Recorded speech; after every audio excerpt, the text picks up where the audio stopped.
तो everybody welcome back. सो आज के इस वीडियो में हमारा इवैल्यूएशन को हम और डेप्थ में पढ़ेंगे। इवैल्यूएशन का मतलब होता है कि जिसमें हम असेस कर रहे होते हैं बच्चे की कैपेबिलिटीज़ और पोटेंशियलिटी को चेक करने की कोशिश करते हैं। ये ना सिर्फ एक पढ़ने के दौरान होता है, ये होल ईयर आप करते हो, असेस करते हो, टेस्ट लेते हो, यूनिट टेस्ट लेते हो, फिर समेटिव असेसमेंट्स होते हैं, फॉर्मेटिव असेसमेंट्स होते हैं, जिसके थ्रू ये आप एविडेंस कलेक्ट कर रहे होते हो कि कैसे बच्चे की जो प्रोग्रेस है वो कितनी हुई है, कितनी होने की ज़रूरत है। तो इवैल्यूएशन का मतलब होता है कि एंड रिज़ल्ट अपने आप में एंड नहीं होता, ये होलिस्टिक डेवलपमेंट की बात करता है कि लाइक ना सिर्फ उसका एक पहलू, पर्सनैलिटी के काफ़ी फैक्टर्स होते हैं जैसे कि फिज़िकल डायमेंशन, उसका आचार विचार व्यवहार, बोलना, attitude towards the teacher, parents, अपने पीयर ग्रुप में कैसा रहता है, किस में इंटरेस्ट उसका ज़्यादा है, वो कैसा करिकुलर एक्टिविटीज़ में कैसा है, गेम्स में पार्टिसिपेटिव है या नहीं है, अगर नहीं है शाय है कैसा है, इंट्रोवर्ट है, उसकी उसकी सारी कैपेबिलिटीज़ के साथ खेलना एक इवैल्यूएशन कहलाता है। मतलब कि उसकी जो ग्रेट एक्सटेंट पे जो उसकी काबिलियत हो सकती है उसको चेकआउट करना, इसको इवैल्यूएशन कहा जाता है। इवैल्यूएशन एंड नहीं है अपने आप में, ये not a and in itself, ये सर्टन प्रिंसिपल लेके चलता है जिसके द्वारा, मतलब ऐसे कौन से पथ होंगे जिसके थ्रू आप इवैल्यूएशन करोगे, एक आपको डायरेक्शन मिलती है। ठीक है, इवैल्यूएशन भी तो करना है बट किस तरह से करना है, एक डायरेक्शन आपको दी जाती है इवैल्यूएशन के द्वारा। द प्रोसेस ऑफ इवैल्यूएशन हमें बताती है कि किस क्राइटेरिया में हमें इसको लेके चलना है, कौन सी टेक्निक यूज़ करनी है, कौन सा टूल इसमें यूज़ होगा। तो आपने सुना होगा टेक्निक्स, टूल्स, मेथड्स जिसके थ्रू हम कोई भी लर्निंग आउटकम्स लाते हैं बच्चे के अंदर। अब जैसे बच्चे को कॉन्सेप्ट लर्न हो, समझ में आए, अंडरस्टैंडिंग उसकी डेवलप हो, तो ये हमने ब्लूम की टेक्सोनॉमी में पढ़ा था कि जैसे हम कोई इन्फॉर्मेशन को समझ पाएँ, डिकोड कर पाएँ, अपने शब्दों में कह पाएँ। तो ये सब क्या होता है, एक तरीके का हम क्या करते हैं, पहले बच्चे को नॉलेज देते हैं, बच्चा अंडरस्टैंड करता है, उसको फिर अप्लाई करने की कोशिश करता है अपनी लाइफ में, और इस तरह से वो कुछ अपना अपने अंदर इनहेल करता है उस चीज़ को, उस स्किल को डेवलप करता है, लाइफ स्किल्स को सीखता है, किस चीज़ में उसका इंटरेस्ट डेवलप हो रहा है। इस सब का एवेल्युएशन एक टूल्स टेक्निक्स के थ्रू टीचर क्या करता है, असेस करने की कोशिश करता है। आपने सुना होगा पोर्टफोलियो, ठीक है, ये स्पेलिंग आप देख लेना, पोर्टफोलियो है ना, गलत है ये, पोर्टफोलियो है ना, पोर्टफोलियो। तो पोर्टफोलियो क्या होता है, एक तरीके का एक अच्छी चीज़ें, मतलब कि अचीवमेंट ऑफ द चाइल्ड, कि बच्चे की पूरे होल ईयर में उसने क्या क्या अचीव किया। अच्छा, उसने राइटिंग कंपटीशन में इसका अच्छा प्रदर्शन रहा, इसने ओलंपियाड में बेस्ट करा, या फिर बहुत सारी चीज़ें, गेम्स में इसके फर्स्ट रैंक का था। तो इस तरह से हम क्या करते हैं, उसकी बेस्ट बेस्ट जो आउटकम्स होते हैं, लर्निंग आउटकम्स होते हैं, एक्टिविटीज़ के थ्रू, टेस्ट के थ्रू, या इन सब के थ्रू टीचर क्या करता है, असेस करने की कोशिश करता है, और उसका एक रिकॉर्ड बनाता है, एनेक्डोटल रिकॉर्ड होता है, बहुत सारे तरीके अपनाता है बच्चे को चेक करने के। तो इसी को हम क्या करते हैं, जिसमें बहुत सारी गतिविधियाँ हो रही हैं चेकिंग करने के लिए, उसको इवैल्यूएशन कहा गया। अब इवैल्यूएशन हम कौन कौन से प्रिंसिपल्स होंगे, कौन कौन से नियम होंगे जिसके थ्रू हम इवैल्यूएशन अच्छा कर पाएंगे। तो टीचर को समझाया जा रहा है कि भाई, determining and clarify what aspect of evaluation. तो जब टीचर, मान लो कि कोई भी टीचर है, सोशल साइंस का टीचर है, तो उसके लेसन प्लान में ही लिखा हुआ होता है कि कौन से ऑब्जेक्टिव्स इस लेसन से बच्चा सीखने वाला है। इस लेसन को कंप्लीट करने के बाद मेरे बच्चे में ये काबिलियत होनी चाहिए, बच्चा इस कॉन्सेप्ट को अंडरस्टैंड कर पाए, नॉलेज गेन कर पाए, वो अपने शब्दों में एक्सप्रेस कर पाए, और उसकी इम्पोर्टेंस समझ पाए। इस तरह से हम क्या करते हैं, कुछ ऑब्जेक्टिव्स बनाते हैं। तो मतलब कि एक क्लैरिफाई, एक आपने एक दस्तावेज बनाया हो जिसमें ये सारे ऑब्जेक्टिव्स लिखे होते हैं। आपको पता होना चाहिए कि इस चैप्टर के थ्रू हमने बच्चों के अंदर ये वाला एस्पेक्ट जनरेट करना है, जैसे कि एम्पैथेटिक एटीट्यूड डेवलप हो। मान लो कि एक हमने ये अपने एक ऑब्जेक्टिव रखा कि एम्पैथेटिक एटीट्यूड हो बच्चे के अंदर, एम्पैथी हो, बच्चा दूसरों की प्रॉब्लम को समझ पाए, है ना। तो तो इस तरह से हमने चेक करना है। ऑब्जर्वेशन यहाँ पे यूज़ होगी, ऑब्जर्वेशन मैथड यूज़ होगा। हम तरीका ढूंढेंगे, वो पॉइंट देखेंगे कि हर बच्चा इस तरह से एम्पैथेटिक है या नहीं, या फिर वो नहीं डेवलप हो पाया। फिर टीचर क्या करता है, इसके दौरान अपनी जो टेक्निक है, अगर कुछ बच्चों में हो पाया, मतलब कि अगर मैक्सिमम बच्चों में नहीं हो रहा है, तो मतलब आपकी जो जो पढ़ाने की जो तकनीक है, आपने जो पढ़ाने का मेथड सुझाया है वो गलत है। आपको यहाँ से पता चलता है, टीचर को पता चलता है कि यहाँ पे मैं गलत था, इसीलिए शायद 15 बच्चों की मेजॉरिटी है कि उनको वो चीज़ आई ही नहीं। तो मतलब हम क्या करते हैं, अपने ऊपर रिफ्लेक्ट करते हैं। टीचर क्या करता है, अपने ऊपर रिफ्लेक्ट करता है कि मैं कहाँ गलत हूँ।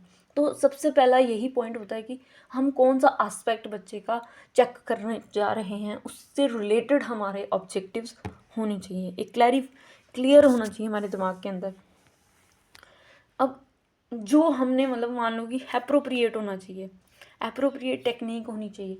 बहुत सारी टेक्निक्स होती हैं, रीडिंग स्केल हो गया, चेक लिस्ट हो गया, ओरल टेस्ट हो गया, रिटन टेस्ट हो गया, ऐसे टाइप्स टेस्ट हो गया, लॉन्ग आंसर, शॉर्ट आंसर, इस टाइप से बहुत सारे टेस्ट होते हैं जो हम क्या करते हैं, डिबेट करके या फिर ये सब चीज़ें करते हैं, जिसके थ्रू हम क्या पता करने की कोशिश करते हैं, मतलब एक तरीके का एप्रोप्रिएट होनी चाहिए, रेलिवेंट होनी चाहिए, जो हम पढ़ा रहे हैं ना उसके रिलेटेड होनी चाहिए। कोई भी टेक्निक कुछ भी हवा में नहीं होनी चाहिए। दूसरा, डिटरमाइनिंग कम्प्रीहेंसिव।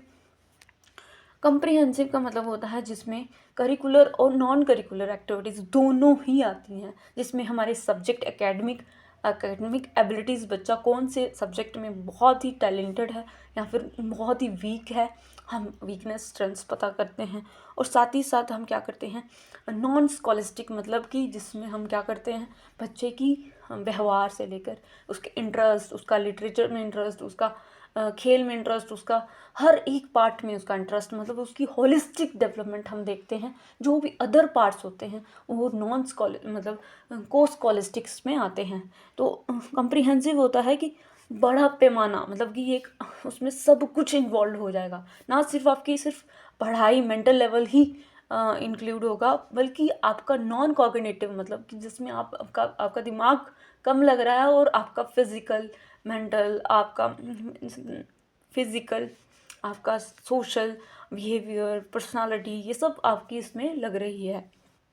तो आपको ये समझ में आया होगा कि बच्चे के आइडियाज़ वो थिंक कर पाता है या नहीं कर पाता है, उसका नॉलेज लेवल कैसा है। सिर्फ वो पढ़ाई में ना अच्छा रह जाए, उसका चहुमुखी विकास हो, उसका 360 डिग्री इवेल्युएशन हो। ठीक है। For comprehensive evaluation combine the variety of evaluation strategy.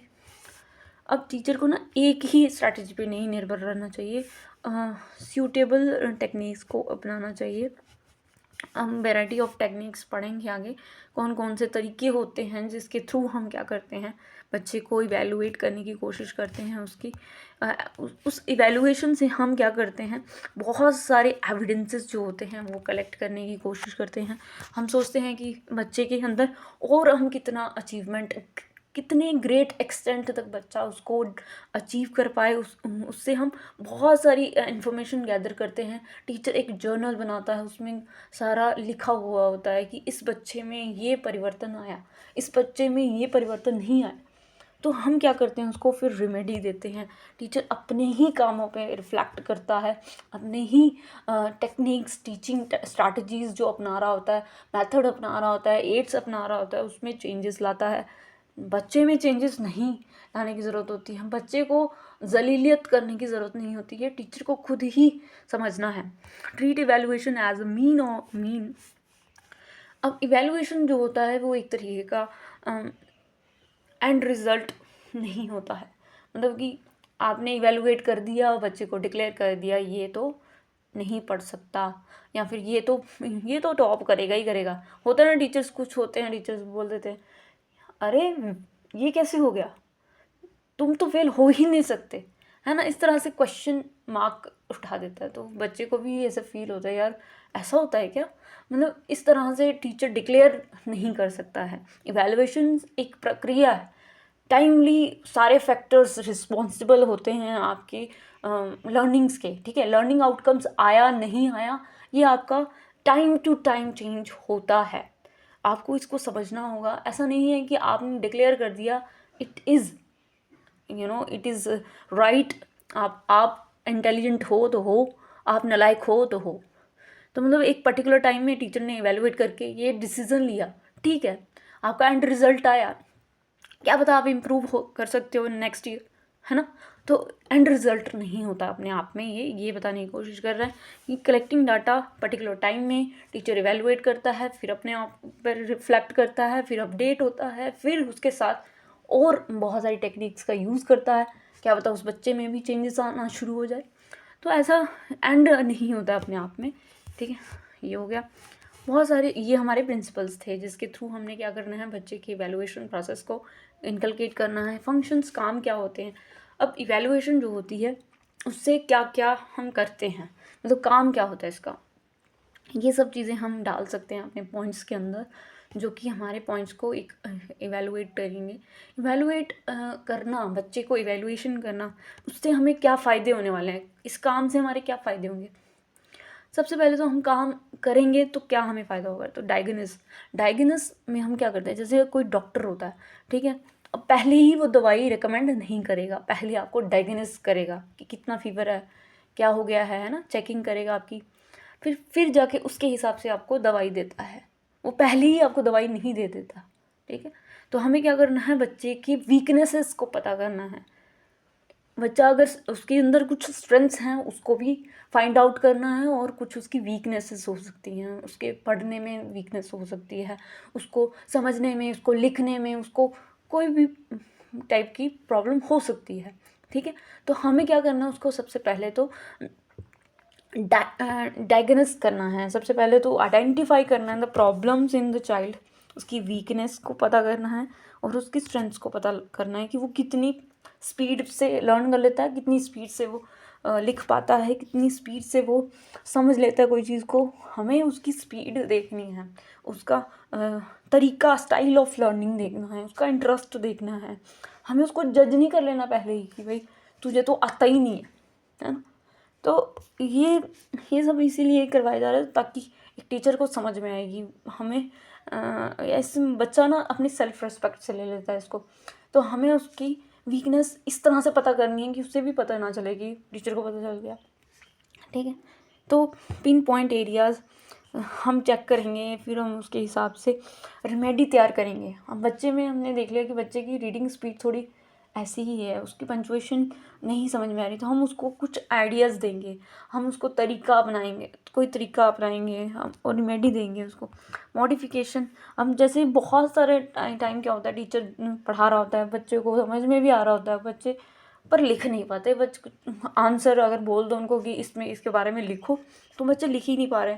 तो फिर क्या करता है कि टीचर मॉडिफाई करने की कोशिश करता है अपने ही करिकुलम में, अपने ही तरीके में, उनको बोलता है कि अपनी लेमैन भाषा में लिखो, है ना। करिकुलम सिलेबस अगर बहुत majority of the peoples are not understanding, तो हम क्या करते हैं, तो प्रेडिक्शन कर पाता है टीचर। प्रेडिक्शन मतलब कि जब टीचर को पता चल गया कि बच्चे में ये काबिलियत है, बोलने की काबिलियत अच्छी है, ये लिख पाता है, ये राइटर बन सकता है, या फिर इस तरह से हम क्या करते हैं, जांचने का प्रयास करते हैं ये बच्चे के अंदर लीडरशिप क्वालिटीज़ बहुत अच्छी हैं, ये बच्चा लिटरेचर में बहुत अच्छा है, ये बच्चा डांस में बहुत अच्छा है। तो इस तरह से बहुत सारी अपॉर्चुनिटीज़ टीचर देता है और ये प्रेडिक्शन कर पाता है, उसको करियर गाइडेंस दे सकता है कि अच्छा तुम इसमें करोगे तो तुम बेस्ट निकल के आओगे। तो एक तरीके का गाइडेंस उसको मिलती है, उसकी इनहेरेंट कुछ बच्चों की ना कैपेबिलिटीज़ होती हैं। बहुत बहुत सारे बच्चे होते हैं जो बोल पाते हैं, उनको थोड़ा सा प्रैक्टिस सेशन दे दो या फिर उनको कोई क्लू बता दो कि कैसे करना है, तो वो बच्चे बहुत चमक के आते हैं बाहर, ठीक है। तो प्रॉपर एटीट्यूड उनका चेक करो, हैबिट्स, उनकी स्किल्स का चेक करो, अप्रिसिएशन, अंडरस्टैंडिंग, वो कितना अप्रिशिएट कर पाता है, कितना उसको अंडरस्टैंडिंग है इस कंसेप्ट की, है ना। सिलेक्शन, तो इस तरह से क्या होता है कि जब हम टीचर को पता चल गया कि भाई इस बच्चे में ये काबिलियत है, ये कैपेबिलिटीज़ है, ये पोटेंशियल है ना, पोटेंशियलिटी है, तो हम क्या करते हैं, बच्चे को बताते हैं कि तुम ये सेलेक्ट करना पर्टिकुलर कोर्स, ये वाला कोर्स करो, कम्युनिकेशन कोर्स करो, तुम अच्छा स्पीकिंग कर लेते हो, तुम अच्छा बोल लेते हो, है ना। हमारे फ्रेंड्स सर्कल ही हमें ये सजेस्ट करने लगता है कि यार तुम बहुत अच्छा गाते हो, तुम सिंगिंग कर सकते हो, है ना।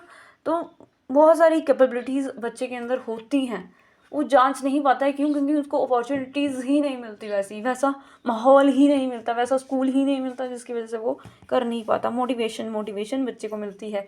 बच्चे बोलता है कि अगर मैं ठीक है, मैं कॉग्निटिव, मेरी स्किल्स अच्छी नहीं है, मेरी रीजनिंग अच्छी नहीं है, मेरी मैथमेटिक्स अच्छी नहीं है, why not, I can sing, I can write, है ना। बहुत सारी चीज़ें होती हैं जो बिना, है ना, बहुत सारी स्किल्स होती हैं जो बच्चा सीख पाता है और उसमें महारत हासिल कर सकता है।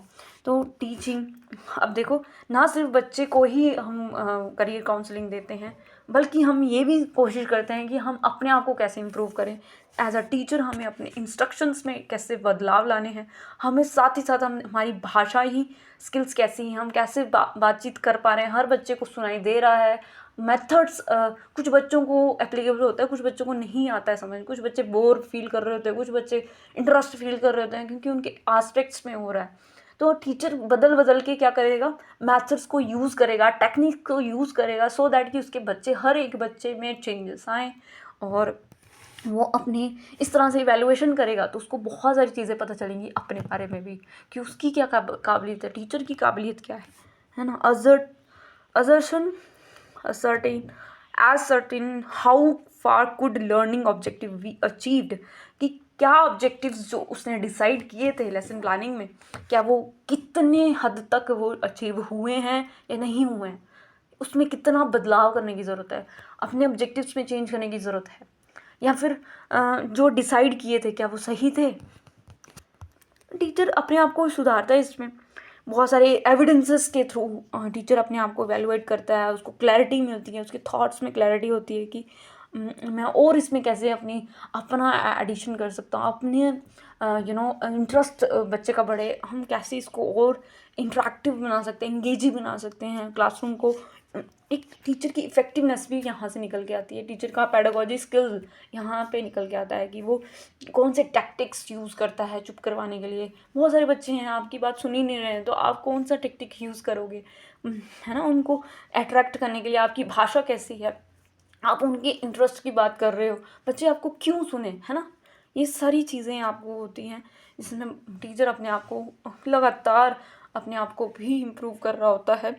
गाइडेंस, अब देखो हम किसको जांच रहे हैं, बच्चों को जांच रहे हैं, अपने आप को भी जांच रहे हैं, अपनी टीचिंग स्किल्स को भी, जो हमारा प्रोफेशन है, ठीक है। तो हम क्या करते हैं, पर्सन को क्या करते हैं, डिसीजन मेकिंग, कि बच्चे को एबल बनाएंगे कि भाई वो अपना डिसीजन ले पाए। देखो क्या होता है ना कि हम 18 साल के हो जाते हैं, ठीक है, 18 साल तक हम यही सोच रहे थे कि हम कौन सा करियर परस्यू करेंगे, कि हमें पता ही नहीं होता, कि हमें हमारी स्किल्स का ही हमें ज्ञात नहीं होती, हमें पता ही नहीं होता हम कौन सी एरिया में फिट बैठेंगे। क्योंकि लगातार टीचर उसको प्रोवोक करता है, या फिर प्रोवोक तो गलत शब्द हो गया, लगातार बच्चे को ये बताना कि तुम इसमें सही हो और तुम इसमें इस लाइन में जाओ, तो बच्चे को ये सेल्फ सेटिस्फेक्शन हो जाती है, एविडेंसेस डिसीज़न में लेने में उसको ही आसान हो जाता है कि मैं इसमें बेस्ट हूँ और मुझे इसमें ही फोकस करना है। जब तक उसको पता ही नहीं होता इतनी देर, उसकी जो नेक्स्ट जो एज होती है, न्यू अडल्टहुड होता है, वो भी निकल जाता है और वो सोचता रह जाता है कि मैं किस में अच्छा था, है ना। तो डिसीजन मेकिंग एज अर्लियर वो ले पाए, 18 साल का होते ही उसको ये समझ में आ जाए कि मेरे में क्या काबिलियत है और मुझे किस में परफेक्शन लानी है ना, किस में रिफाइनमेंट लानी है। अपना पेस पता चलता है, बच्चे को पता चलता है कि मैं कितना स्पीडली या फिर कितना स्लो, मैं कितना सीख पाता हूँ, कौन सा एरिया फिट है मेरे लिए, मैं कौन सा करियर अपना अचीव कर सकता हूँ। इस तरह से गाइडेंस, ग्रोथ उसकी बच्चे की, अब टीचर लगातार उसको बता रहा है, गाइड कर रहा है, तो उसकी ग्रोथ तो अपने आप ही होगी, बच्चे को भी इंक्रीज़ होगा, वो उसका बूस्टअप कॉन्फिडेंस बूस्ट होगा, है ना। Provide the basis introduction of experiences, बहुत सारे एक्सपीरियंस वो गेन कर लेगा अपनी उस लाइफ में, जो बहुत बार मतलब कि इंसान 50 का हो जाता है तब जाके उसको फील होता है यार मैं इसमें बहुत अच्छा था। फिर उसको रियलाइजेशन होता है कि यार मैं ये करने में बहुत काबिल था, ये काम मुझे बहुत अच्छे से आता था, है ना। तो ये बाद में रियलाइजेशन हो, एक स्कूल के दौरान ही टीचर उसको क्या करता है, गाइड करे, उसको समझे, परखे। पर ऐसा संभव ही नहीं हो पाता है कि 40 बच्चों में सबको इक्वली टीचर क्या करे, फोकस करे, उसकी एटीट्यूड्स एप्टीट्यूड्स, उसको लगातार उसको ऑब्जर्व करे, है ना। तो तभी बच्चे, कुछ बच्चे ही जो ज़्यादा इंटेलेक्चुअली ब्राइट होते हैं या फिर जो खुद में रखते हैं कि भाई मुझे करना है करना है करना है, तो वो बच्चे ही बाहर निकल के आते हैं। नहीं तो मैक्सिमम जो 100% में से अगर 80% बच्चे होंगे वो एवरेज ही रह जाते हैं। क्यों? क्योंकि टीचर का उसके ऊपर ध्यान नहीं होता। वो बेसिक काम कर लेते हैं जो उनकी लाइफ में बस उनको इनकम आ रही है, उनकी ज़िंदगी चल रही है, बस इतना ही। पर एक्स्ट्रा ऑर्डिनरी वही बच्चे कर पाते हैं जो जो काफ़ी इंटेलेक्चुअली, जिनका आईक्यू लेवल इंक्रीज आगे ही होता है, और साथ ही साथ वो खुद थोड़ी सी प्रैक्टिस कर लेते हैं तो वो चमक जाते हैं, ऐसा होता है। तो टीचर का काम होता है कि हर बच्चे को एज अ रिस्पॉन्सिबिलिटी ले, ना सिर्फ एक जो कोशिश कर रहा है उसी को प्रोत्साहित करे, बल्कि उसको भी उठाए जो बच्चा कुछ और कर सकता था और आपकी वजह से वो भी नहीं कर पाया। तो टेस्टिंग, सबसे पहले तो ये है कि टेस्टिंग भी बच्चे की होनी चाहिए। टेस्टिंग लगातार टीचर करता है, यूनिट टेस्ट के थ्रू, रीटेस्ट, सरप्राइज टेस्ट हो गया, क्लास में रीडिंग टेस्ट हो गया, इस तरह से रैंडम टेस्ट लें जिससे कि टीचर को भी पता चलता है कि बच्चा कितना एफिशिएंट है किसी काम में, कितना वो और अच्छा हो सकता है। इससे टीचर को इफ़ेक्टिवनेस पता चलती है, उसका लर्निंग एक्सपीरियंस, बच्चे का लर्निंग एक्सपीरियंस बढ़ता है, औरों को देख के वो मोटिवेट होता है, यार इसमें आ रहा है तो मुझे क्यों नहीं आता, है ना। ऐसे कंपैरिजन के थ्रू वो हेल्दी कंपटीशन बढ़ता है। ये टीचर का काम होता है कि बच्चे को इन्फीरियर फील नहीं करवाना, उनको ये बताना कि आप भी ऐसे हो सकते हो, है ना।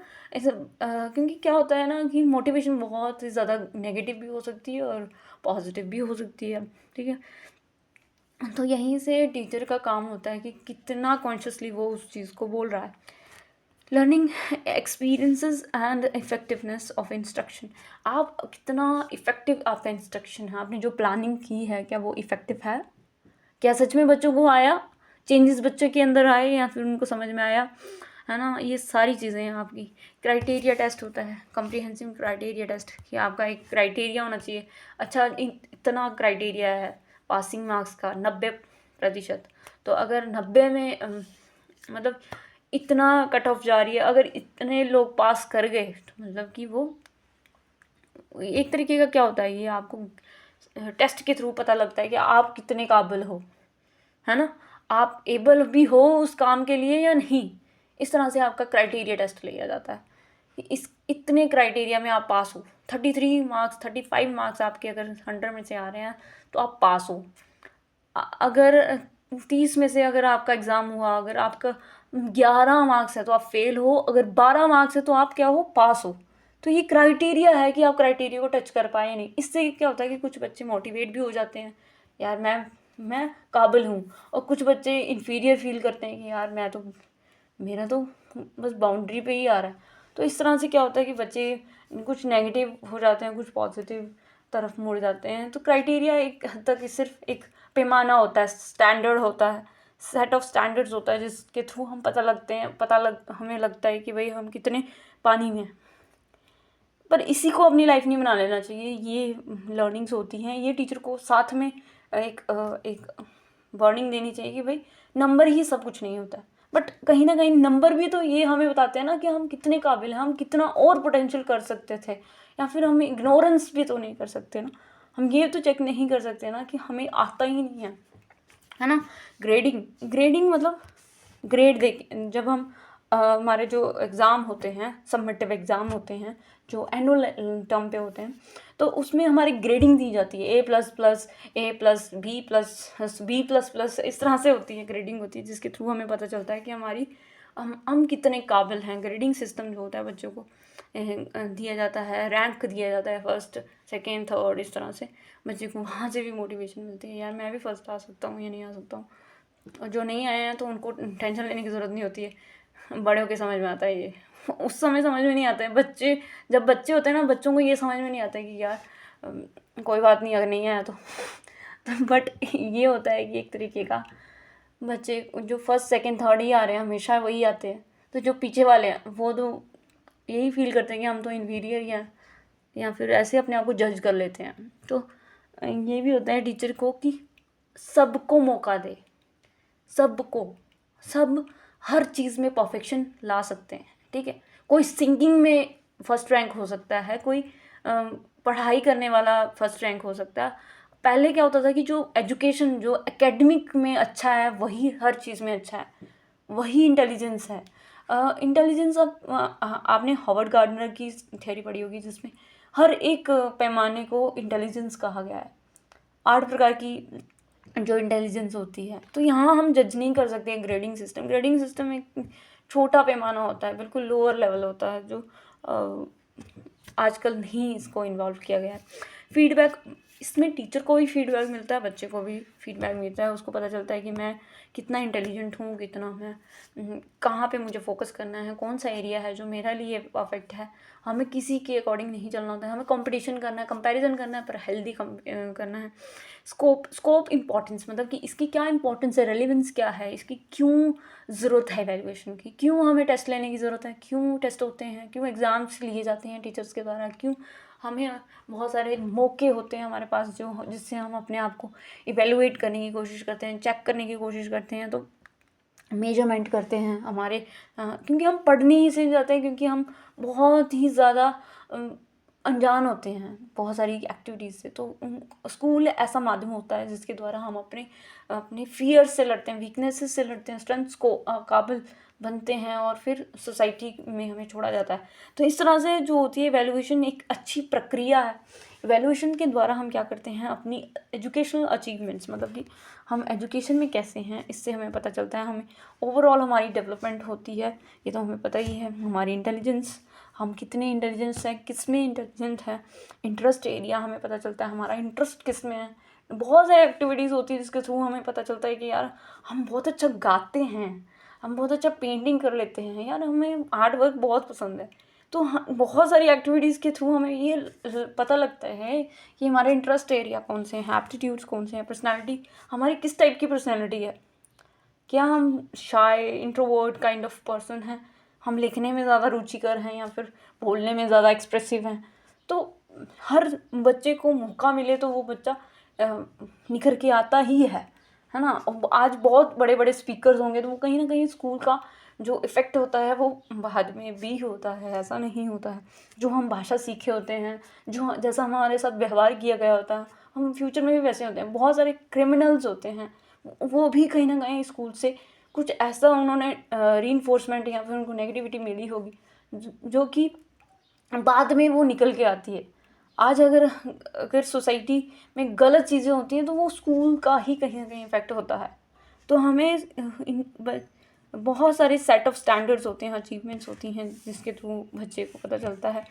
टीचर का बहुत ही बड़ी रिस्पॉन्सिबिलिटी होती है कि उसको सही गाइडेंस दे, उसको सही से मोटिवेट करे, नेगेटिव ना जाए, है ना। ट्रेड्स उसके अंदर कैसे डेवलप हुए, उसकी एप्टीट्यूड्स या पर्सनालिटी, उसको मेजर करना है, उसको एवेलुएट करना है, उसकी ट्रेड्स, उसकी आदतें कैसी हैं, उसकी एक्टिविटीज़। एडमिनिस्ट्रेटर्स, टीचर्स और पर्सनल गाइडर ये सब क्या करते हैं, मेजर करते हैं। इनको भी पता चलता है कि हम कितने पानी में हैं। हमारी एजुकेशन पॉलिसी हो गई और हमारी एम्स ऑफ एजुकेशन है, करिकुलम है, बहुत सारे मेथड्स हैं और बहुत सारे सजेशंस दिए जाते हैं इसके लिए कि कैसे हमें एवेलुएट करना है। National education policy majorly focus on that how CCE is implemented in this process. CCE क्या होता है, कंटिन्यूस कम्प्रिहेंसिव एवेल्यूएशन। एवेल्यूएशन एक जस्ट नॉर्मल प्रोसेस है, बट जब हम कंटिन्यूसली हम कोई बात कर रहे हैं कि कंटिन्यूसली लगातार हम क्या कर रहे हैं, बच्चे को असेस करने की कोशिश कर रहे हैं। फिर कॉम्प्रिहेंसिव में आता है कि हर एक पैमाना, मतलब कि हर एक ब्रॉडर पर्सपेक्टिव, और फिर इवैल्यूएशन की मतलब इस तरह से हम उसको जजमेंट देते हैं। कम्प्रिहेंसिव इवैल्यूएशन तो एजुकेशन पॉलिसी तो हमें ये बता ही रही है कि कौन से मेथड्स अप्लाई करो, कौन से सब्जेक्ट के लिए कैसे पढ़ाओ, किस तरह से तरीका हो सकता है, कैसे ICT को इंक्लूड करो, ट्रेड्स को कैसे हम एवेलुएट कर सकते हैं, बच्चे की काबिलियत चेक करो, उसका एनालिसिस करो, सेट स्टैंडर्ड्स रखो, कुछ ऐसा पैमाना रखो, क्राइटेरिया रखो जिसके थ्रू हमें पता चलता है कि बच्चे की कितनी काबिलियत है, वो कितना इंटेलिजेंट है किस चीज़ में, है ना। तो इस तरह से जनरली पीपल यूज़ वर्ड्स, हम मेजर करते हैं। मेजर तो हमें पता ही चलेगा, मेजर जो होता है एक तरीके का एक नैरो टर्म है। मेजरमेंट मतलब कि एक क्वांटिटी, नंबर्स देख रहे हैं हम, एक तरीके का परसेंटेज देख रहे हैं बच्चे की कि अच्छा 60% है, ऐसे ही होता है ये हमारे दिमाग में यही होता है, नंबर्स, ठीक है। तो ये तो हमने बात करनी ही नहीं है। तो उसके बाद 3 एडिशनल स्टेप्स होते हैं जिसके थ्रू हम क्या करते हैं, सेट स्टैंडर्ड्स के थ्रू एनालिसिस करते हैं, मेजर करते हैं, एनालाइज करते हैं बच्चे की कितना सीखा है। हम उसको गाइडेंस देते हैं, प्रेडिक्शन करते हैं उसके प्रति कि अच्छा ये बच्चा अगर इस सब्जेक्ट में इसके अच्छे नंबर आए तो वो इसमें जा सकता है। ये हमने बातचीत कर ली। तो इवैल्यूएशन एक होलसम बहुत बड़ी प्रक्रिया है। जब इसके साथ सीसी जुड़ जाता है तो वो एक होलिस्टिक डेवलपमेंट हो जाती है, ना सिर्फ इस सब्जेक्ट्स में। ये तो हमने बार बार ही पढ़ रहे हैं कि लर्निंग, इसमें एक ट्रायंगल बनता है जिसमें टीचर के ऑब्जेक्टिव्स कि क्या मिलेगा पढ़ा के, फिर एक्सपीरियंस, टीचर एक्सपीरियंस करता है, और तीसरा एविडेंसेस मिलते हैं, बहुत सारे एविडेंसेस कलेक्ट होते हैं। तो ये आपको पढ़ना है कि एक्सपीरियंस मिलता है, एविडेंस मिलते हैं, ऑब्जेक्टिव्स आपने डिसाइड किए होते हैं जो एंड में आपको मिलने होते हैं। तो ये तीनों ही मिलकर क्या बनाते हैं, इवैल्यूएशन प्रोसेस को इम्प्लीमेंट करते हैं। ना सिर्फ हम बच्चे की अचीवमेंट देखते हैं बल्कि हम उसके वीकनेसेस, अपनी मेथडोलॉजीज़ में चेंजेस, अपने मटेरियल में चेंजेस, अपनी लर्निंग एक्सपीरियंस, कितना हम सीखे हैं, कितना हम इसमें और कर सकते हैं। हम बच्चे को क्वालिटी देने की कोशिश करते हैं, वैल्यू देने की कोशिश करते हैं ताकि इफ़ेक्टिव आउटकम्स आए, मतलब कि एक इफ़ेक्टिवनेस हो आपके बच्चे के परफॉर्मेंस में। बच्चा हर एक एक्टिविटीज़ में भाग ले, मॉनिटर से लेकर क्लासरूम के। तो इसलिए जो इवैल्यूएशन है वो किसको लेके चलती है, सीसीई। इवैल्यूएशन जो है वो एंड किसके साथ होती है, कंटिन्यूस कॉम्प्रिहेंसिव इवैल्यूएशन, जिसको हम बोलते हैं कि भाई लगातार सतत इवैल्यूएशन, मतलब एक तरीके का मूल्यांकन जो हम कर रहे होते हैं, जिसमें सतत मूल्यांकन कैसे हो रहा होता है, जिसमें हम बहुत सारी एक्टिविटीज़ के थ्रू, बहुत सारे स्कॉलस्टिक और नॉन को स्कॉलस्टिक्स के थ्रू, एस्पेक्ट्स के थ्रू हम क्या करते हैं, जज करने की कोशिश करते हैं बच्चे की परफॉर्मेंस को।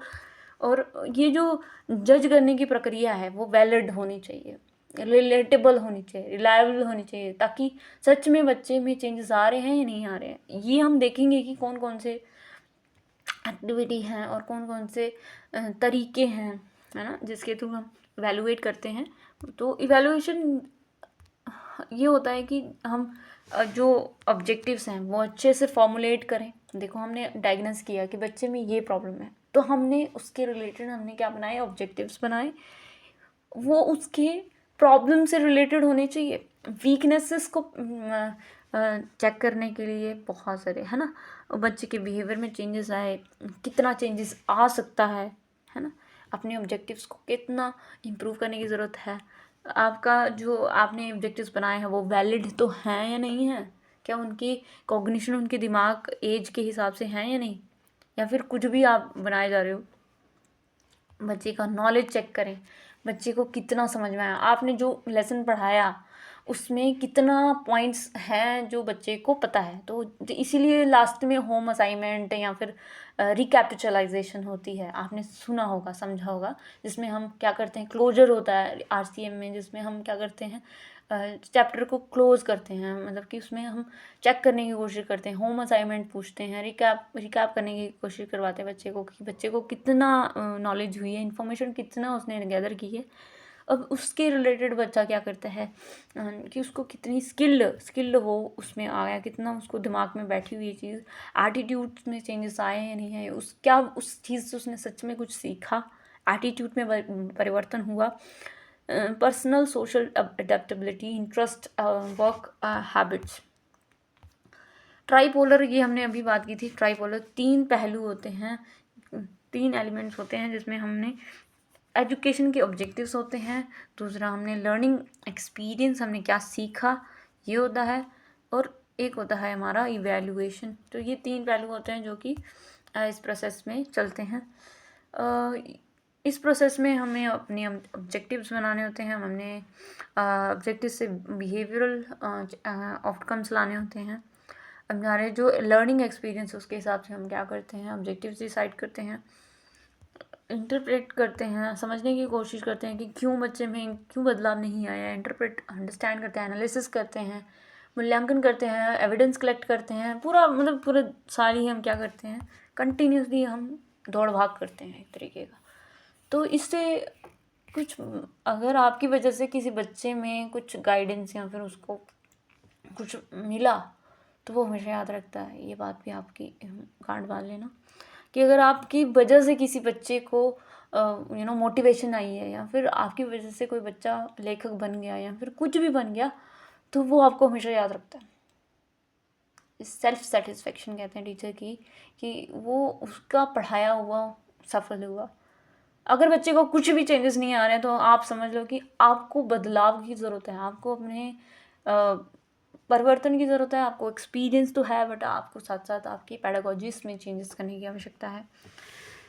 Educational context implies the broad programme, हाँ, जिसमें हम क्या करते हैं, बच्चों की achievement, attitude, interest, personality traits, skills, factors, ये सब क्या करते हैं, चेक करने की कोशिश करते हैं। बच्चे की cognitive, affective, psychomotor learning outcomes को चेक करते हैं। इवैल्यूएशन प्रोसेस में यही होता है, ठीक है।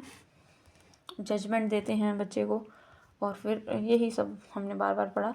नीड, वही हम बार बार पढ़ रहे हैं, फंक्शंस ही इम्पोर्टेंस होती है। Diagnose need and importance, need होती है क्यों ज़रूरत है, और क्या इसकी रेलिवेंस क्या है, फ्यूचरिस्टिक रेलिवेंस क्या है। तो वही सेम ही हमने बात की कि दोनों के लिए काफ़ी बेहतरीन है। और इंस्ट्रक्शनल ऑब्जेक्ट पर्पस के लिए बच्चे की परफॉर्मेंस चेक करते हैं। एग्जामिनेशन के थ्रू हम पुअर कौन है, एवरेज कौन है, गुड कौन है, इस तरह से पर्पस पता चलता है एवेल्यूएशन का। और वो उसकी पोटेंशियल कितनी है, वो कितना उसमें चमक सकता है, और कितना उसको एवेल्यूएट करना है। एवेल्यूएशन एक ऐसी प्रक्रिया है जिसके द्वारा हमें अपनी एबिलिटीज़ पता चलती हैं। हम कैसे हैं एज अ टीचर, हम बच्चों को देखते हैं कि बच्चे कैसे हैं एज अ वो लर्नर, कैसे सीख रहे हैं, कैसी उनकी काबिलियत है, कौन सा तरीका हो सकता है ना। सर्टिफिकेशन, द परफॉर्मेंस जो एवेल्यूएट कर रहे हैं हम सोशल साइंस में, वो पीरियोडिकली होता है, एनुअली होता है, जिसमें हम सर्टिफाइड करते हैं बच्चे को, ग्रेड देकर उसको सर्टिफिकेट देते हैं कि तुम्हारा ये परफॉर्मेंस था, तुम्हारा बिहेवियर इस तरह से था, तुम्हारा एटीट्यूड टुवर्ड्स इस तरह से था, तो हम ग्रेड देते हैं, बी ग्रेड, सी ग्रेड, इस तरह से, है ना। ये कैसे डिसाइड कर लेता है, एक इंसान को खुद पता होता है कि वो कितना पानी में है और कितना, ठीक है। बाकी हमें बच्चे के मन को समझना चाहिए, साइकोलॉजी को समझना चाहिए, उसका मन कैसा बिहेव कर रहा है, कैसा विचार रख रहा है। ये नहीं है कि उसके थोड़े एक्शंस से हमें पता चल गया, है ना। हमें पूरा अंदर तक जाना है, उसकी मन तक जाना। तो उसके मन में क्या चल रहा है, मन में तो किसी के पता नहीं लग सकता, बाहरी तौर पे ही उसके एक्शंस जो होते हैं, बच्चे के एक्शंस जो होते हैं, उसी से टीचर एनालिसिस कर रहा है कि अच्छा ऐसा है ये, है ना। और जब मेंटल एबिलिटीज़ अगर उसकी यूज़ हो रही हैं तो वो लिख के, बोल के, समझ के फिर पता करेगा। अब ये साइकोलॉजी भी इसमें काम करती है कि बच्चे कितना शाय है ना, कितना वो बोलने में हिचक महसूस कर रहा है, डर रहा है, फियर भी कहीं ना कहीं उसकी जो काबिलियत है वो डगमगा जाती है। बच्चा बोलने में परफेक्शन हो सकती है उसकी, बट धीरे क्या होता है कि किसी ने बोल दिया कि अरे तू बोल रहा है, तो उस तरह से उसको डिमोटिवेशन हो जाती है, वो बच्चा बोल नहीं पाता, एक्सप्रेस नहीं कर पाता। पीयर प्रेशर भी होता है एक तरीके का, पीयर्स में भी आपस में कसी चल रही होती है कि यार तू तो कुछ ही नहीं कर सकता है। इस तरह से क्या होता है कि बच्चा अपने आप को जज करना शुरू कर देता है।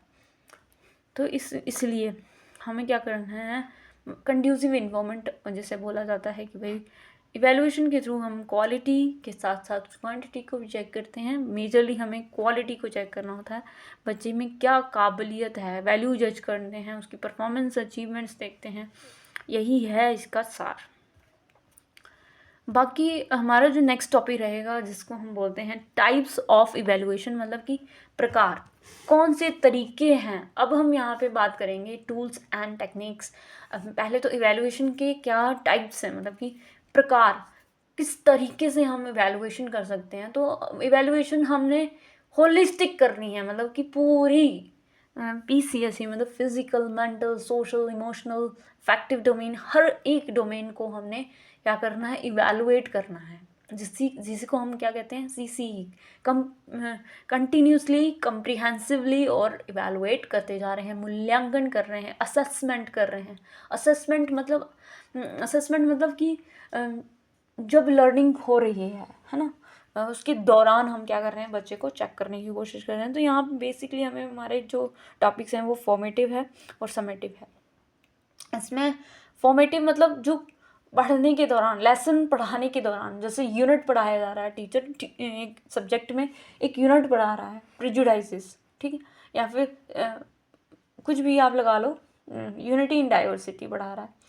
तो उस लेसन को पढ़ने के बाद क्या परिवर्तन, आउटकम्स आएंगे, ऑब्जेक्टिव्स जो डिसाइड किए थे टीचर ने वो क्या उनमें इन्हेल होंगे, वैसा नज़रिया उनके अंदर आएगा या नहीं आएगा, ये सब चेकिंग होती है, उसको बोलते हैं फॉर्मेटिव असेसमेंट। और समेटिव होता है कि जब कपल ऑफ टॉपिक्स आपके कंप्लीट हो जाते हैं, मतलब कि आपका जो है यूनिटी इन डाइवर्सिटी, हिस्ट्री के फर्स्ट 2 टॉपिक्स, या फिर पॉलिटिक्स के मतलब कि जो सिविक्स होती है उसके 2 टॉपिक्स, फिर उसके बाद ज्योग्राफी के 2 4 2 6, इस तरह से 6 जो हमारे चैप्टर्स हैं वो टर्म 1 में आ जाते हैं। इसका मतलब एक कपल ऑफ जो हमारे चैप्टर्स होते हैं उनका एक कंप्रिहेंसिव क्या होता है, एक ग्रेडिंग सिस्टम में टेस्ट होता है, जिसको हम समेटिव इवैल्यूएशन कहते हैं। समेटिव इवैल्यूएशन होता है कि जितना हमने एक एक यूनिट करके उनका टेस्टिंग करी, उसका एक ही टाइम में हम क्या करते हैं, चेक कर लेते हैं कि भाई अच्छा इन चैप्टरों में से ये बच्चों ने सीखा। समेटिव काइंड ऑफ एक तरीके का एक वैल्यू जज कर देते हैं हम किसी को कि अच्छा ये तो 60 मार्क्स % से पास हुआ है, अच्छा ये तो एवरेज से भी लो एवरेज है ना, इस तरह से हमने उसको डिसाइड कर लिया। फॉर्मेटिव में क्या होता है कि कंटिन्यूसली टीचर एक के बाद असेस कर रहा होता है हर एक क्वालिटीज़ को through the activities, through the unit test और मे बी समथिंग एल्स। तो फॉर्मेट ये 2 ऐसे मेजरली टाइप्स होते हैं, ये हमारे टॉपिक भी हैं, फॉर्मेटिव असेसमेंट, ठीक है। Formative assessment is all about talking about the,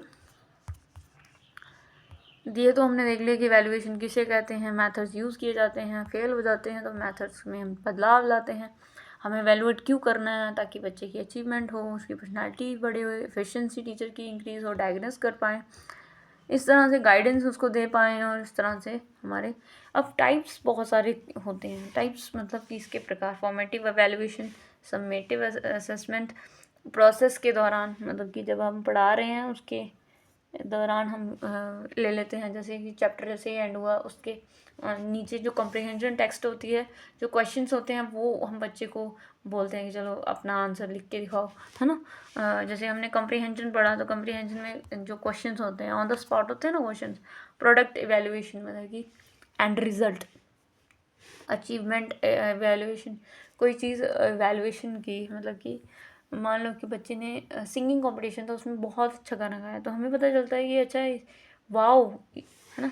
placement ये अलग टाइप की होगी। हमारे जो कंसेप्ट हैं वो ये 2 ही हैं, इसी में हमारे फीचर्स पता करने हैं हमने।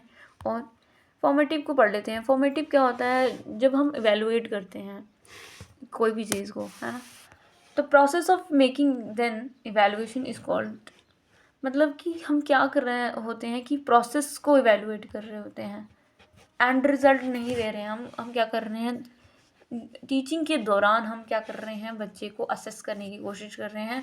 मान लो कि एक चैप्टर हमने पढ़ाया और उसके बाद हमने 2 दिन बाद उसका टेस्ट ले लिया, टेस्ट पे टेस्ट, प्रैक्टिस, रीटेस्ट, इस तरह से सरप्राइज टेस्ट एक ही चैप्टर के ले रहे हैं, थोड़ा टेस्ट ले रहे हैं, उससे हम उसको हम कह देते हैं कि प्रोसेस के दौरान, मतलब कि प्रक्रिया जब चल रही है, टीचिंग प्रोसेस एंड नहीं हुई है, कंप्लीट नहीं हुई है, इसके दौरान ही हम क्या कर रहे हैं, असेस कर रहे हैं, उसको फॉर्मेटिव असेसमेंट कहते हैं। फॉर्मेटिव एजुकेशन एवेल्यूएशन जो होता है, टीचर एवेलुएट करता है डे टू डे परफॉर्मेंस, बच्चे के डे टू डे, मतलब कि हर दिन का बदलाव, हर दिन में कितने बदलाव आ रहे हैं, उसकी लर्निंग कैपेबिलिटीज़ बढ़ रही हैं, वो क्या मेहनत कर रहा है या नहीं कर रहा है, असेस करते हैं, की कोशिश करते हैं। सिंपल वर्ड्स में कहें तो पीरियोडिकल एग्जामिनेशन, मतलब कि ड्यू पीरियड में हम क्या करते हैं, उसको चेक करने की कोशिश करते हैं। Summative assessment is talking about the judgement, हम जज कर लेते हैं, जजमेंट दे देते हैं कि ये बच्चा मेरिट में है, ये बच्चा फेल है, ये एंड रिजल्ट आया, ये इसको पढ़ाने का फ़ायदा हुआ, इसको नहीं पढ़ाने का फ़ायदा हुआ। ये गलत टर्मिनोलॉजी है जो मैं यूज़ कर रही हूँ। हम ग्रेड्स के माध्यम से या फिर मार्क्स के माध्यम से हम एंड रिजल्ट बता देते हैं कि ये है बच्चे की करतूत। नहीं नहीं नहीं नहीं, ऐसे हम कंक्लूजन पे आ जाते हैं। अब टीचर को भी क्या करना है, ये टीचर को भी पढ़ाया हुआ अपना चेक करना होता है। तो वो क्या करता है कि लास्ट एंड रिजल्ट देखने की कोशिश करता है कि अच्छा मैं पढ़ाया हुआ इन इन बच्चों को आया। अब कुछ बच्चे जो होते हैं वो फर्स्ट रैंक आ जाते हैं, जिनके 90% आ रहे हैं, 90%, और बाकियों के सीधे 60 पे चले गए। तो इतना गैप कैसे आ गया? तो टीचर बोलता है मैंने तो सही ही पढ़ाया होगा, 90 अगर आए हैं किसी के तो ऐसी वैल्यूएशन कर लेता है वो। पर ये नहीं देखता कि जो 60% है वो क्यों ऐसे आए हैं। ठीक है, तो ग्रेडिंग सिस्टम जो होता है वो सबमेटिव असेसमेंट में होता है, जिसमें हम गुड नंबर्स को डिसाइड कर लेते हैं कि हायर, और जो लोअर होते हैं उसको हम लोअर कह देते हैं। इस तरह से चांस फैक्टर जो होता है, मतलब कि फीडबैक अगर आपको मिल रहा है इसमें नहीं मिल पाएगा आपको। कोई चांस है कि इसमें आपके नंबर इंक्रीज हो जाए, नहीं हो पाएगा। इस तरह से इस अप्रोच में हम क्या करते हैं, किसी ऑब्जेक्ट को इवैल्यूएट करने की कोशिश करते हैं। सबमिटिव इवैल्यूएशन जो होती है वो मोर यूज़फुल होती है कि एक रेगुलरिटी, डिसिप्लिन बच्चों के अंदर आए। अब बच्चे को अगर सबमिटिव असेसमेंट नहीं होंगे, है ना, अगर उनका टेस्ट अगर पूरा ही 5-6 यूनिट्स का नहीं होगा तो उनको पता नहीं चलेगा कि मैं कैसा हूँ, मेरे कितने नंबर आ रहे हैं। ये मुझे बताता है कि मेरी पढ़ाई में कहाँ पे कमी है। ठीक है, मुझे इसमें कोई भी वो इम्प्रूवमेंट की कोई बात नहीं होती, आगे उसमें कोई चेंजेस नहीं होंगे, है ना। और ये थ्रू आउट द ईयर होता है, एक बार दो बार ही होता है, ज़्यादा नहीं होता। Learner has to keep in mind each day in the examination day there is no teaching without testing. Teaching मतलब हम पढ़ा रहे हैं, बच्चे को कुछ आए तो टेस्ट के बिना तो हम पता ही नहीं लगा पाएंगे कि बच्चे को कितना आया, है ना। तो टेस्ट लेना बहुत ही ज़्यादा आवश्यक होता है। थ्रू इट्स द टीचर को भी पता चलता है और बच्चे को भी पता चलता है मैं कितना अपने आप में चेंजेस लाऊं, कितना इम्प्रूवमेंट लाऊं। 10th के मार्क्स जो जुड़ गए वो सबमिटिव हो गया, मतलब कि उसमें कोई चेंजेस नहीं हो सकते। पूरे जीवन भर जितने आपके नंबर आए वही कहलाए जाएंगे। अब आप ऐसे बोलोगे कि मैं तो इसमें तो अच्छा था और मेरे इसमें नंबर नहीं आए, तो इस तरह से नंबर्स की जो डेडलाइन है वो सबमिटिव असेसमेंट में हो जाती है। प्रोसेस के दौरान यही वही है कि ये हमारे उसमें नहीं है। ठीक है, फॉर्मेटिव असेसमेंट जो होता है वो फॉर्मेटिव जो कंटिन्यूसली हम फीडबैक हमें मिल रहा होता है। यूनिट 1 का टेस्ट लिया, बच्चे के मार्क्स आ रहे हैं तो मतलब सही चल रहा है, बच्चा नहीं आ रहे हैं तो कंटिन्यूसली हमें फीडबैक मिल रहा होता है, टीचर को भी बच्चे को भी। Provide feedback specific learning errors, तो इससे हमें पता चलता है कि हमें रीडिंग में प्रॉब्लम आ रही है, राइटिंग में हमारी सेंटेंस फॉर्मिंग अच्छी नहीं है। इस तरह से हमें फीडबैक मिलता रहता है। और साथ ही साथ assessment also reinforce the student, अगर बच्चे के अच्छे मार्क्स आ गए तो उसको ये मोटिवेशन मिलती है कि यार मुझे अगले टेस्ट में और अच्छे से करना है और बेस्ट करना है, मैं, है ना, ऐसे कॉन्फिडेंस फील होता है अपने में। Seek the identify the variables, है ना। बहुत बहुत अलग अलग तरीके हो सकते हैं। हम अपने आप को जांचने के, हम चेक करते हैं कि यार मुझे ये चीज़ समझ में क्यों नहीं आई, है ना। तो हम इंफॉर्मेशन पता चलती है टीचर को कितना मॉडिफाई करने की ज़रूरत है, कितनी ज़रूरत है ये नहीं है। वो ऑब्जर्वेशन हम अब टाइप्स ऑफ फॉर्मेटिव एवेल्युएशन, मतलब कि फॉर्मेटिव एवेल्युएशन कितने प्रकार के होते हैं, मतलब कि how many types of the formative evaluation. तो फॉर्मेटिव ऑब्जर्वेशन के थ्रू हम करते हैं। फॉर्मेटिव जब हम टीचिंग कर रहे होते हैं उसके बच्चे, उस दौरान बच्चे कितना बच्चे सुन रहे हैं, कितना बच्चे शोर डाल रहे हैं, कितना बच्चे उसमें इंटरेस्ट ले रहे हैं, कितना तरीका, है ना, ऑब्जर्वेशन का। होमवर्क एक्सरसाइजेज बच्चों को देते हैं, रिव्यू कर रहे होते हैं एग्ज़ाम्स को, फिर उनको बताते हैं कि हाँ अभी तुम्हारी गलती थी, डिस्कशन करते हैं क्लास के अंदर, बच्चों कैसे इम्प्रूव कर सकते हो। रिफ्लेक्टिव जर्नल बनाता है टीचर, एक अपने आप में एक डायरी बनाता है जो पीरियडिकली हम उसको क्या करते हैं, रिव्यू करने की कोशिश करते हैं कि बच्चों यहाँ पे आप इस सेमेस्टर में आप ऐसे हो, यहाँ से हो। रिफ्लेक्टिव जर्नल बनाता है, पहले ऐसा था। जैसे हम कोई एग्ज़ाम देते हैं, गवर्नमेंट एग्ज़ाम देते हैं, तो हम जब आप चेक करते हैं ना कि हमारे कौन से क्वेश्चन गलत हैं, कितने हमारे सही हैं, एनालिसिस करते हैं प्रॉपरली, वैसे ही एक टीचर भी एनालिसिस करता है। क्वेश्चन आंसरिंग सेशन होता है, फॉर्मल, प्लान, अनप्लान भी हो सकता है। ऐसा नहीं है स्पॉन्टेनियस कोई क्वेश्चन कर लिए टीचर ने उस चैप्टर के रिलेटेड, है ना। तो ये एक असेसमेंट कर रहा होता है टीचर की कितना बच्चे को आ रहा है।